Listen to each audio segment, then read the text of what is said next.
గుండెల్ని పిండేసిన సినిమా భయ్యా ఇది మరో ఉప్పెన అన్నట్టే ఫీలవుతోంది. చిన్న సినిమాలు బాక్సాఫీస్ను షేక్ చేయటం కొత్తేమీ కాదు. లిటిల్ హార్ట్స్, మహావతార నరసింహ తర్వాత ఇప్పుడు ప్రేక్షకుల హృదయాలను తాకుతున్న సినిమా రాజు వెడ్స్ రాంబాయ్. పక్కా విలేజ్ నేపథ్యంలో నడిచి ఈ ప్రేమకథ మొదటి షో నుంచి సూపర్ హిట్ టాక్ను దక్కించుకుంది. ప్రత్యేకంగా క్లైమాక్స్ చూడగానే గుండెల్ని పిండేసేంత ఎమోషన్. వరంగల్, ఖమ్మం మధ్య ఉన్న గ్రామం. అక్కడే రాజు రాంబాయ్ ప్రేమకథ మొదలవుతుంది.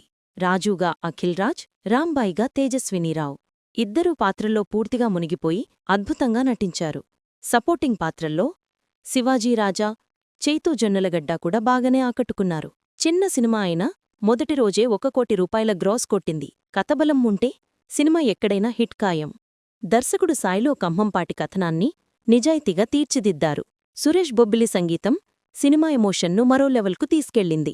నిర్మాతలు వేణు ఉడుగుల, రాహుల్ మోపిదేవి కలిసి చేసిన ఈ ప్రాజెక్ట్ ఇప్పటికే ప్రేక్షకుల హృదయాల్లో స్థానం సంపాదించుకుంది.